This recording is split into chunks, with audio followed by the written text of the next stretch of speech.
সুজির গাছ। কি শুনতে অদ্ভুত লাগছে তো, কিন্তু এটা সত্যি।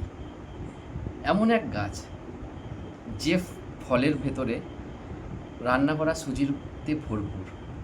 যেমন স্বাদ তেমন তার সুগন্ধ। আসসালামু আলাইকুম, আশা করি সবাই ভালোই আছেন। আজ আবারও চলে এসেছি নতুন একটা গাছ নিয়ে আপনাদের সঙ্গে পরিচয় করাতে। সুজির গাছ। কি শুনতে অদ্ভুত লাগছে তো, কিন্তু এটা সত্যি। এমন এক গাছ যে ফলের ভেতরে রান্না করা সুজিতে ভরপুর। যেমন স্বাদ তেমন তার সুগন্ধ।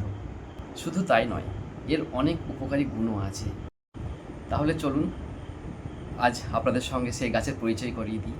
আর এর কী কী গুণাগুণ আছে সেটা জানতে হলে ভিডিওটা শেষ পর্যন্ত দেখুন। ভিডিওতে যে ফলগুলি দেখা যাচ্ছে সেগুলি হলো মন্টেনজিয়া চেরি, যার বৈজ্ঞানিক নাম মন্টেনজিয়া ক্যালাবোরা। এটি মন্টেনজিয়াসি পরিবারের অন্তর্ভুক্ত, যাকে অনেক স্থানে জামাইকা চেরি, পানামা চেরি, সিঙ্গাপুরি চেরি বা স্ট্রবেরি চেরি নামেও ডাকা হয়। এটি একটি ছোট গাছের ফল যা গ্রীষ্মমণ্ডলীয় অঞ্চলে পাওয়া যায়। আমি এই গাছটা ব্যাঙ্গালোর থেকে এনেছি। এই ফল আমি ছোটোবেলায় একবার খেয়েছিলাম, তখন থেকে এর স্বাদ মুখে লেগেছিল। এই চেরির ভেতর রসালো দানাদার বীজে ভর্তি, দেখতে অনেকটা রান্না করা সুজির মতো, কিন্তু স্বাদ ও সুগন্ধে অতুলনীয়।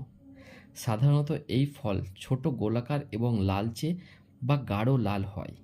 ভিতরে নরম ও মিষ্টি গন্ধযুক্ত শাঁস থাকে। স্বাদ খুব মিষ্টি ও হালকা স্ট্রবেরির মতো।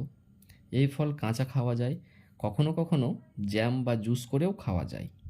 এই গাছের উৎপত্তি মেক্সিকো, সেন্ট্রাল আমেরিকা ও দক্ষিণ আমেরিকার কিছু অংশে। গাছটি দ্রুত বৃদ্ধি পায় এবং প্রায় সারা বছর ফল দেয়। এবার আপনাদের জানাবো এই ফলের ভেতর কী কী গুণাগুণ আছে। অ্যান্টিঅক্সিডেন্ট সমৃদ্ধ, ভিটামিন সি ও ফ্ল্যাভিনিয়েটস থাকায় এটি শরীরের কোষগুলোকে সুরক্ষা দেয়। ইমিউন বুস্টার, উচ্চ ভিটামিন সি রোগ প্রতিরোধ ক্ষমতা বাড়ায়। হজম সহায়তা, এতে থাকা ফাইবার হজমে সাহায্য করে এবং কোষ্ঠকাঠিন্য কমায়। রক্তচাপ নিয়ন্ত্রণ, পটাশিয়াম রক্তচাপ নিয়ন্ত্রণে সহায়তা করে। রক্তে শর্করা পরিমাণ নিয়ন্ত্রণ, প্রাকৃতিক চিনি ও ফাইবার থাকার কারণে রক্তে শর্করার ভারসাম্য রক্ষা করে।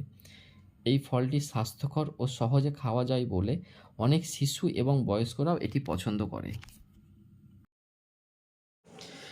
প্রকৃতির এমন ছোট্ট উপহারগুলো আমরা প্রায় অবহেলা করি, কিন্তু মন্টেনজিয়া ক্যালাবোরা শুধু মিষ্টি ফল নয়, এটি ভিটামিন, অ্যান্টিঅক্সিডেন্ট ও প্রাকৃতিক ঔষধের ভাণ্ডার।